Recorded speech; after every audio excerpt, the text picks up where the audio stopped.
হয় এজন ৰাইজৰ দ্বাৰা নিৰ্বাচিত প্ৰতিনিধি তেখেতক অসম চৰকাৰে সুৰক্ষা দিব পৰা নাই। গতিকে ইয়াতকৈ নিন্দনীয় ঘটনা থাকিব নোৱাৰে। আমি গৰিহণা জনাইছোঁ। আমি অসম প্ৰদেশ যুৱ কংগ্ৰেছৰ পৰা তীব্ৰভাৱে গৰিহণা জনাইছোঁ।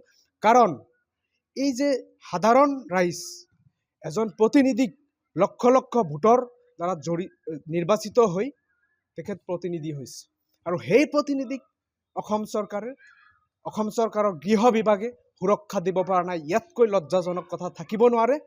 তাৰপিছত আপোনালোকে চাওক, এই যে যি ঘটনা দিন দুপৰত কেনেকৈ সম্ভৱ, হাউ ইজ ইট পচিবল? কাৰণ আমি এনেকুৱা ফিল হৈ আছে আমি অসমত বাস কৰি আছোঁ নে জংগল ৰাজ। আজি হিমন্ত বিশ্ব শৰ্মাৰ নেতৃত্বত অসমত জংগল ৰাজ চলি আছে। কাৰণ আমি দেখা পাইছোঁ যে কেৱল প্ৰতিনিধিয়েই নহয়, সাধাৰণ ৰাইজৰ আজি ভয় লগা পৰিৱেশ হৈ গৈছে। দিন দুপৰত এজন আৰক্ষীৰ ওচৰৰ পৰা তেখেতৰ অস্ত্ৰ কাঢ়ি ল'বলগীয়া হৈছে। তাৰপিছতো অসমৰ মুখ্যমন্ত্ৰী ডাঙৰীয়াই গা এৰা তেখেতৰ যি ৰিয়েকশ্যন, এতিয়ালৈকে দুদিন পাৰ হ'ল, এতিয়ালৈকে এজনো দোষীক কৰায়ত্ব কৰিব পৰা নাই। ইয়াতকৈ গৰিহণাযোগ্য থাকিব নোৱাৰে। ইয়াতকৈ গৰিহণা বা ইয়াতকৈ দুৰ্ভগীয়া ঘটনা যে অসমত হ'ব আমি কেতিয়াই কল্পনা কৰিব পৰা নাছিলোঁ। আমি অসম প্ৰদেশ যুৱ কংগ্ৰেছৰ ফালৰ পৰা আমি তীব্ৰভাৱে গৰিহণা জনাইছোঁ। তাৰ লগতে আজি আপোনালোকে চাওক, আমি DGP ডাঙৰীয়াক আমি স্মাৰক পত্ৰ দিবলৈ আমি এটা কাৰ্যসূচী হাতত ল'বলগীয়া হৈছিলোঁ। কিন্তু অসমৰ প্ৰত্যেকখন জেগাত আমাৰ যুৱ কংগ্ৰেছীসকলক আটক কৰা হৈছে। আমাৰ অসম প্ৰদেশ যুৱ কংগ্ৰেছৰ সভাপতি সন্মানীয় জুবেৰ আনমক আটক কৰা হৈছে। ইয়াতকৈ নিন্দনীয় কি থাকিব পাৰে? তেখেতসকলে দোষীক কৰায়ত্ব কৰিব নোৱাৰে, কিন্তু যুৱ কংগ্ৰেছক তেখেতসকলে কৰায়ত্ব কৰিছে। আমি তীব্ৰ ভাষাৰে গৰিহণা জনাইছোঁ। তেখেতসকলে যিভাৱে অসমক চলাইছে সেয়া হৈছে বিহাৰ ইউপিত যেনেকুৱা জংগল ৰাজ চলি আছে তেনেকুৱা সেইসকলে চলাই আছে। আমি তেখেতে কৈ দিয়ক যে আমি অসমখন চলাব নোৱাৰোঁ। কাৰণ আমি দেখা পাইছোঁ আপুনি অসমৰ মুখ্যমন্ত্ৰী ডক্টৰ হিমন্ত বিশ্ব শৰ্মা ডাঙৰীয়াই অসমখন চলাব পৰা নাই। কাৰণ যদি চলাব পাৰিলে হয়, এজন প্ৰতিনিধিক এনেকৈ আক্ৰমণ কৰিব পৰা তেখেত এতিয়ালৈকে এৰেষ্ট হোৱা নাই।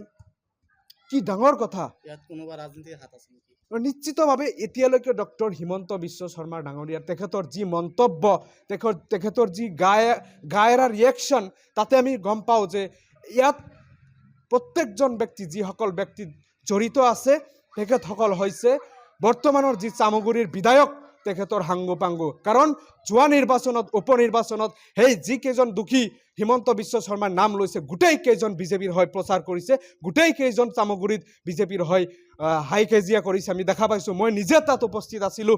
কাৰণ এই যিকেইজন জড়িত হিমন্ত বিশ্ব শৰ্মা ডাঙৰীয়াই এখন তালিকা প্ৰকাশ কৰিছে, গোটেইকেইজন এই কাছেম বোলা, তাৰপিছত আপোনাৰ মুজিবুৰ, এইসকল হৈছে কি বিজেপিৰ যোৱা নিৰ্বাচনত যি উপনিৰ্বাচন হৈছে সেই উপনিৰ্বাচনত এইসকলে প্ৰচাৰ কৰিছিল বিজেপিৰ হৈ। গতিকে কথা স্পষ্ট, ইয়াত বিজেপিৰ গুণ্ডা বাহিনী জড়িত হৈ আছে।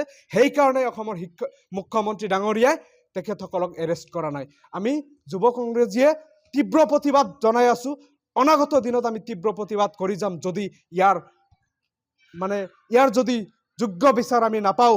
কাৰণ হিমন্ত বিশ্ব শৰ্মাই যি ভাবি আছে যে পাৱাৰ ক্ষমতা তেখেতৰ হাতত আছে, নহয়। ক্ষমতা অনাগত যি নিৰ্বাচন হ'ব 2026 চনত, ৰাইজে এটা বস্তু নোট কৰি থৈ আছে। ইয়াৰ বিচাৰ ৰাইজে দিব হিমন্ত বিশ্ব শৰ্মা ডাঙৰীয়াক। ইয়াৰ বিচাৰ অহা 26ৰ নিৰ্বাচনত দিব। যিকোনো খবৰৰ বাবে যোগাযোগ কৰক 7099017330 লগতে 7099017110 নম্বৰত।